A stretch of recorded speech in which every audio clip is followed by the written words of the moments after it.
This training will provide you with an overview of the performance management process, including principles and writing effective performance management documents. When we talk about performance management, we are talking about a dynamic and ever-changing process of providing direction, feedback, and recognition to employees. It is not just a task we do once a year because it is required. We as managers need to learn how to remove barriers to performance before or as they occur. If we wait too long, too much damage may already be done. To better understand what performance management is, let's talk about what it is not. First, it is not something a manager does to an employee, nor is it a club to force people to work better or harder. We don't use it only in poor performance situations, and it's not about completing forms just once a year. Performance is usually measured in achievements or accomplishments represented by action. Basically, it is how the employee does his or her job. Steve Jobs, the creator of Apple, stated, "It doesn't make sense to hire smart people and then tell them what to do. We hire smart people so they can tell us what to do." When we talk about performance, we automatically think of the appraisal form we must complete. Let's take a look at some of the disadvantages of only thinking about performance management as an appraisal form. First of all, ranking people does not help them perform better, and it is counterproductive to driving out fear in an organization. Most people dread performance appraisal time. It inhibits authentic communication, applies a one-size-fits-all approach, and can encourage sucking up behavior. The focus is on maintaining control instead of fostering responsibility. Also, filling out forms is not delivering effective feedback. Using the guideline of 7 good things and 3 bad things to write in an appraisal is also not an effective approach. It's like having your favorite bowl of ice cream and finding dog poop in it. So what are we talking about when we use the term performance management? Simply put, performance management is ongoing communication that is a two-way process to track progress, identify barriers to performance, and give both parties the information they need to succeed. Communication is between employees and supervisors working in partnership to establish clear expectations and understanding about job functions, including the major responsibilities and levels of authority, how the employee's job contributes to organizational goals, what doing the job well means in concrete terms so supervisors can know whether the employee is succeeding, and how the partnership will sustain, improve, or build upon existing performance by overcoming barriers and any new skills or abilities that may be needed to accomplish tasks. How do we use performance management effectively? We use it to document successes, areas for improvement, facilitating career development, enhancing communication, linking day-to-day activities to organizational goals, planning for the future, and recognizing achievements. First, we must set clear job-related expectations which can help prevent mistakes. We then provide feedback to employees on how they are progressing towards meeting those expectations. As supervisors, it is important to coordinate the work so employees are aiming for the same organizational goals. Remember, feedback is ongoing and regular, not just once a year. You should be checking in with your employees on a regular basis. We complete the process of regular performance evaluation by working with employees to identify problem areas, diagnose the causes, and take actions to eliminate problems. We help staff do their jobs, coordinate the workflow, and share information in a knowledgeable way. We are also able to identify problems with processes and gather information for making decisions about employee development strategies and training. In order for the performance management system to work correctly, we need to understand what employees need to succeed in their job. Employees need to know what you expect from them, when you expect them to do it, and how well you expect them to do it. They need regular, specific feedback on performance and to understand how their work fits in with organizational goals. Employees want to play an active role in defining and redefining their jobs and what their levels of authority are. Are they empowered to make decisions on their own, or do they need your approval, and at what level? The reasons we manage performance fall into 4 main categories: organizational objectives, supervisor and employee communication, human resources, and legal. Organizational objectives are clearly tied to the goals of the organization and help to support achievement of these goals. How do employees contribute to the big picture? If used properly, the performance management process is a primary tool for communication between supervisors and employees. It can lead to increased morale, trust, motivation, and productivity. Performance management is critical for making sound employment-related decisions, such as job assignments, promotions, trainings, and termination. While not the driving factor for performance management, the documents will be used in court proceedings and arbitration hearings, and they can support the employer side of the story. Please note, they are not a legal backup to avoid being sued. Most lawsuits are from employees who get positive comments on their appraisal forms. While performance management is a necessary and important duty for all supervisors, some supervisors avoid the task. See if any of these sound familiar to you. I don't like judging people. It's like playing God. I'm afraid people won't like me. I end up arguing with employees about their performance. I'm afraid my assessments are unfair. No one values the evaluation, so why do them? I hate all the paperwork involved. I don't like the system, so I avoid it. While we may not like it, performance management duties are critical to a supervisor's success. The performance management cycle. The performance management cycle begins with organizational goals and strategic plans. The day-to-day work of employees should support overall organizational goals.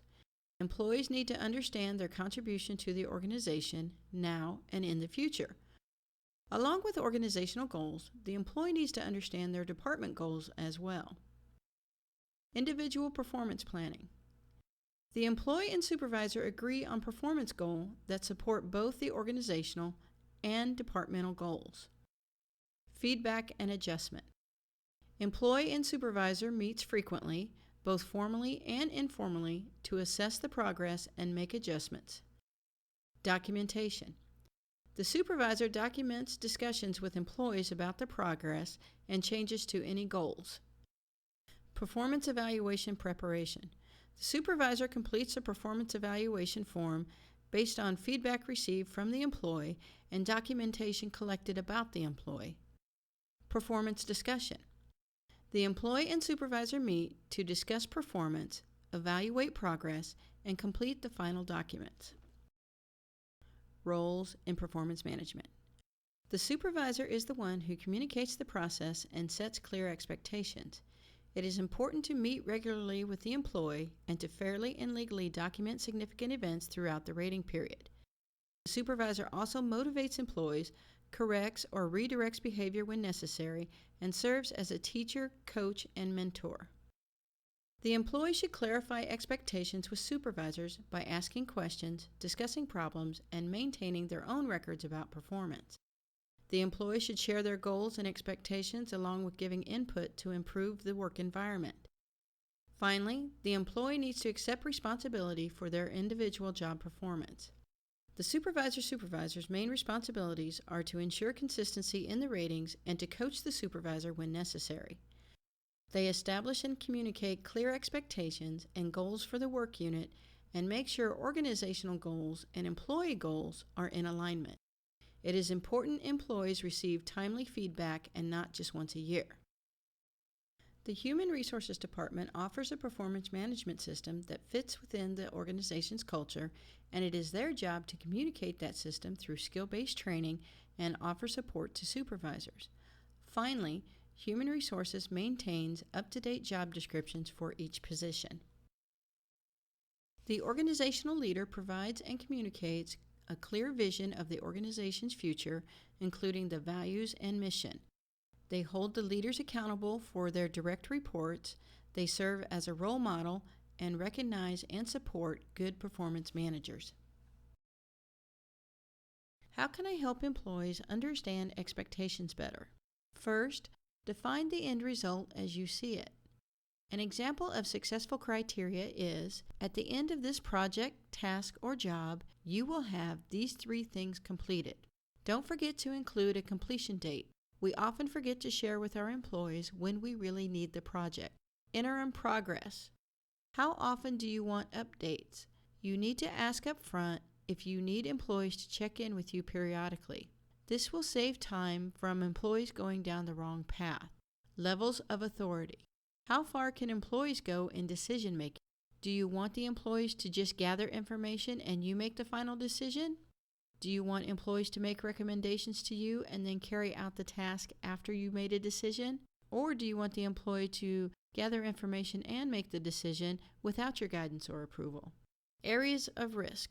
We need to give employees all the information necessary. Sometimes this means giving them a heads up to potential problems or politically sensitive areas. Let employees know of challenges they may face, such as resistance by others, or that their outcomes will be carefully scrutinized by higher levels of authority. What are goals and objectives? Goals and objectives are usually used interchangeably, but for this training they are two distinct concepts. Goals are broad statements about what is to be accomplished. It uses the word to. An example would be to develop a more efficient workflow for XYZ process. Objectives are the specific statements and how goals will be accomplished. Typically, a single goal will require the development of several objectives to describe and document the accomplishment of that goal. What is the best way to establish goals? The best way to establish employee goals is to involve the employees in the process. Consider their interest, the department goals, and the overall organizational goals. Give employees some examples of acceptable goals and then give them time to prepare their own goals. When the goals are written down, there is a better buy-in to achieve the goal. Be sure to encourage creativity and ownership. Help employees to choose goals that will help them stretch even if they may fail in trying to reach it. One way to write goals is to use the SMART goal concept. SMART stands for specific, measurable, attainable and agreed upon, realistic, and time-oriented. Samples of SMART goals are included in the performance evaluation handout packet. What are effective performance goals? Effective performance goals consist of essence of the job goals, project goals, professional development goals, and performance improvement goals. Essence of the job goals are goals that describe tasks that are required on the job, such as monthly financial statements, shelving returned books, returning phone calls within 24 hours. They are the duties that are essential to performing that job. Project goals have a beginning and an end, and these may be above the employee's routine duties. They can be related to improving systems, developing new products, and creating new programs. Professional development goals are what the employee will learn in the upcoming year. You need to find ways to link the learning to the organizational needs. Performance improvement goals are those goals for when you need to emphasize a behavioral change in employees. Documentation is a key component in the performance management system. By keeping accurate documentation, you can record an employee's work history, remind yourself of previous conversations you've had with the employee. You can use it to research past practices. It can support decisions related to employment, and it will assist you in the preparation of the annual performance evaluation. Some examples of documentation you might want to include work samples, work notes you've made during the rating period about the employee's performance, letters of commendation or notes from the public, emails that are related to work projects, any training certificates the employee may have obtained, quantitative records, any disciplinary notes or forms, and any factual detail about the employee's performance during the rating period. What does a good document look like? A good document contains the current date, the name of the person entering the information, and factual details. It contains no opinions or ideas. Some of the best practices to use include keeping a paper file for those items that come to you as a hard copy, keeping an electronic file for items that come in an electronic form, preparing a weekly performance report, encouraging your employees to keep a me file, and maintaining a log with the essential elements. Fostering employee discussions. If you want employees to discuss how things are really going with them on the job, simply ask these two questions.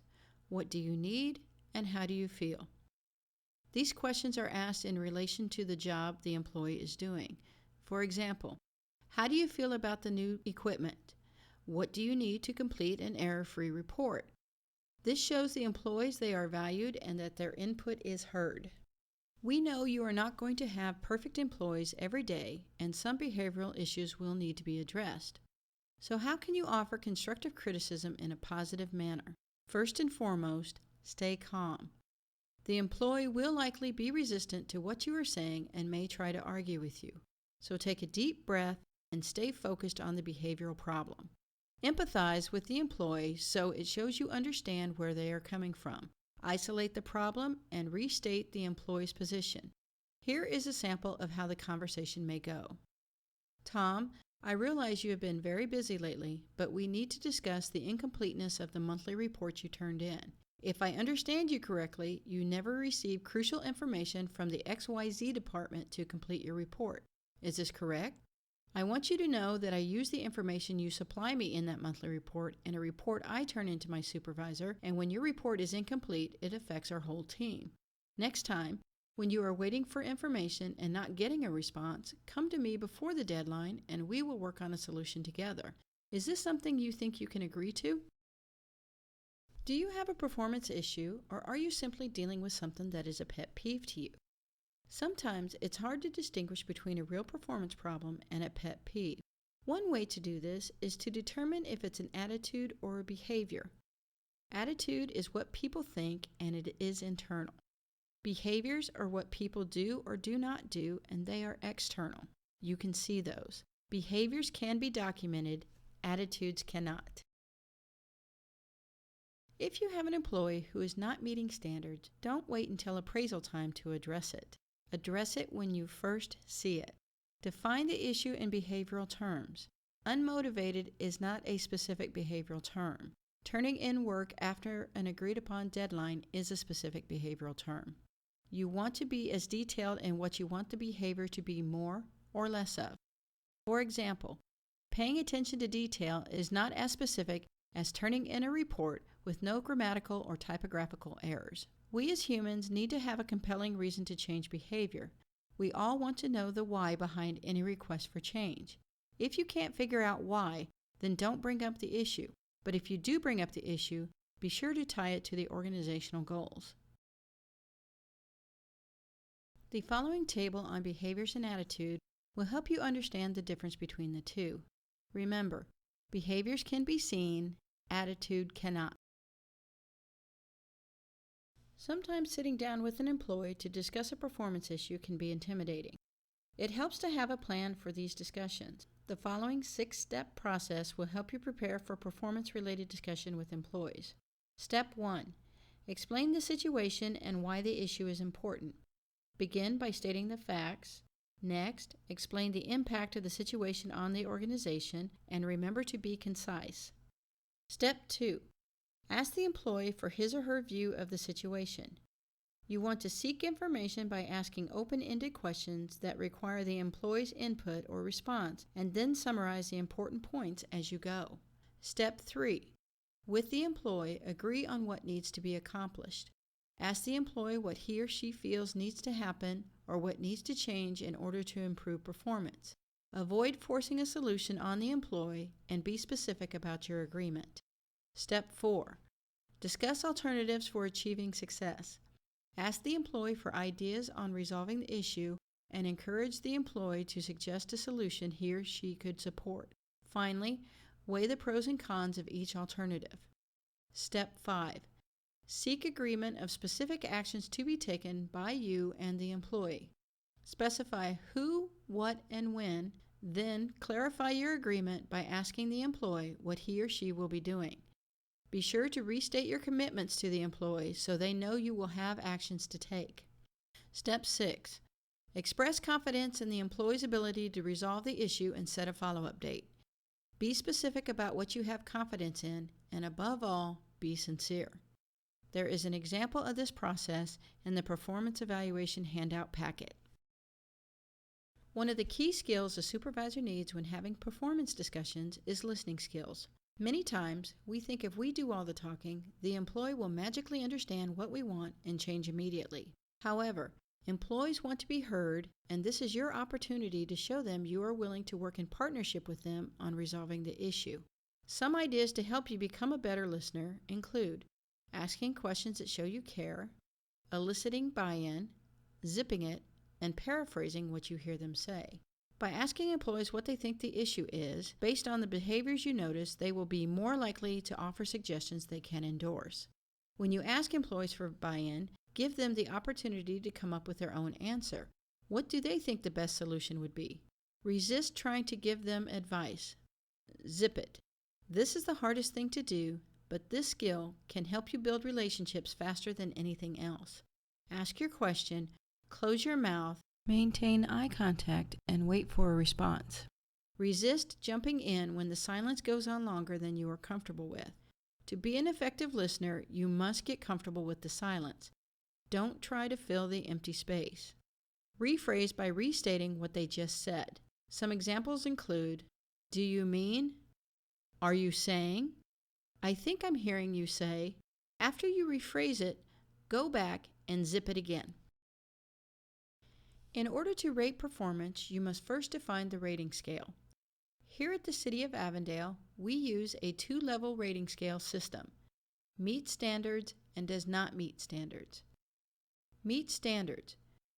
Employees can interpret this as a job well done. Performance is consistently appropriate, demonstrating acceptable skill levels. The employee achieves performance objectives. Does not meet standards. Performance is less than acceptable and needs improvement. Direction, supervision, and learning are required if performance objectives are to be achieved. A time limit is critical. If there is no improvement at the end of the time period, termination should be considered. Here are 11 of the most common rating errors. Poorly defined standards. Usually standards are so vague the employee has no idea whether he or she is meeting them. Similar to me. We tend to rate people higher if they are similar to us. Positive lenience. We rate employees higher than they actually deserve. Negative lenience. We tend to rate employees lower than they actually deserve. The halo or horns effect. We are overly influenced by a single favorable or unfavorable trait. Recency effect. The rating is based solely on recent events. Attribution bias. We tend to see poor performance within the control of the individual and superior performance as more influenced by external factors. Stereotyping. This is generalizing across a group. Contrast effect. We make comparisons to other employees. First impression. We form an initial positive or negative judgment about the employee and then ignore any information to the contrary. Central tendency. We place people in the middle of the scale because we as supervisors want to play it safe and not hurt anyone's feelings. What do I need to include when I write a performance evaluation? Some of the items to include when you write a performance evaluation are the goals and objective which you and the employee have agreed upon, any positive customer feedback, any positive coworker feedback, feedback from other supervisors who may have worked with the employee during the rating period, strategic business plans, any notes from your files, any outside recognition the employee may have received, disciplinary actions taken during the rating period, any quantitative records that tracked employee output during the rating period. Writing clear and effective evaluations. The keys to writing clear and effective evaluations include referring to predetermined standards and goals, citing specific examples of performance, being objective and specific, writing in a conversational tone by using their name. You want to write to the employee, not about the employee. The impact of phrasing is important when you are writing an evaluation. Be conscious of the impact of your wording by eliminating but and however as much as possible. Even if you say 10 positive things and 1 negative thing, the employee is only going to remember that 1 negative thing you wrote. You want the employee to remember the positive things. The use of examples is also important in the evaluation process. Use specific examples both for negative and positive behaviors. By doing this, you can be objective and specific. Examples are also useful in describing relevant intangibles in an employee's job, such as teamwork. Conducting a performance management meeting. The first rule of conducting a performance management meeting is no surprises. If you have not discussed a behavior or situation with an employee before the meeting, this is not the time to bring it up. When this happens, employees feel blindsided and they will tune out anything you have to say. The second thing to remember is the employee talks more than you do. You want to spend more time listening than talking. Focus on the future. Ask your employees to come prepared with suggestions for performance goals and focus on developing the employee, not controlling the employee. Lastly, meet in a quiet place where there will be no interruptions and use open-ended questions to help move the conversation along. How can I encourage my employees to be an active participant in the performance management process? You do this by having them contribute as much specific and detailed information as possible about their accomplishments and achievements throughout the rating period. Encourage them to be honest. Have them keep a me file. This is where employees are tracking their own accomplishments throughout the rating period. Tell employees to keep you as their supervisor informed of any performance success and challenges. It is important that employees come prepared for the meeting and are able to accept constructive feedback. Employees need to have professional development goals in mind to discuss with you. Another way to have employees actively participate is by asking open-ended questions, such as, what surprised you about the evaluation? What pleased you most about the evaluation? Were there any accomplishments or events that were not included that should be included? If so, what are they? What do you like most about your job? What challenges you most about your job? These are just a few examples of open-ended questions you can ask your employees. Performance discussions. When everyone comes prepared, the performance discussion should take approximately 40 minutes. It is broken down like this. The introduction is 2 minutes. You use this time to put the employee at ease. The purpose is to have a mutual discussion about how things are going for the employee and to plan for the future. This is not the time to belittle or make the employee feel they are not an important part of the organization. First, ask if the employee has had a chance to review the draft performance evaluation you have prepared. If he or she has not, then you need to reschedule the time to have this discussion. The second part is the employee's viewpoint, and this takes approximately 10 minutes. You want to ask the employee to share his or her perspective of the performance and of the performance evaluation. Ask how the employee views the job and working climate, if he or she has any problems or any suggestions for improving the job. Here is where you're going to ask open-ended questions and encourage the employee to share his or her ideas. This is where you will listen. The supervisor's viewpoint should take about 5 minutes. Basically, you're providing a brief summary of the performance. You have already summarized it in writing on the evaluation document. You want to avoid comparing employees to other employees and focus on the standards for the job and how the employee met or didn't meet the goals and expectations. You might summarize the performance in 2 parts. 1. Behaviors to continue. Mention 1 or 2 items you appreciate about the employee's work and describe why these behaviors are important on the job. 2. Opportunities for improvement. Mention any areas for improvement and provide specific examples to support your concerns. Present these as opportunities for improvement rather than shortcomings. The next step is upcoming goals and objectives, and this should take around 10 minutes. Ask the employee to contribute goals and objectives for the upcoming year. Discuss goals that will be motivating and challenging for the employee, then collaboratively agree on the goals for the coming year. Training, development, and education should take about 5 minutes. Ask the employee to share any training or educational opportunities he or she would like to pursue in the upcoming year. You may ask if the employee has any longer job-related goals you may be able to help him or her reach. Feedback from the employee takes 5 minutes. Ask the employee how he or she feels about the plan for the upcoming year and if there are any questions, concerns, or ideas on how to make the upcoming year more productive and valuable. Let the employee have the last word, even if you don't agree. Finally, close on a constructive and encouraging note, and that should take about 3 minutes. And in conclusion, Charles Handy, the author of Myself and Other More Important Matters, summed up performance management like this. Go to the theater. Everyone is listed. They don't talk about human resources. Managers are reserved for things, not people. A stage manager, a lighting manager. They are directed, not managed, by someone who leaves the scene once the project is underway. Audience feedback, the people who matter, doesn't have to wait for annual performance appraisals.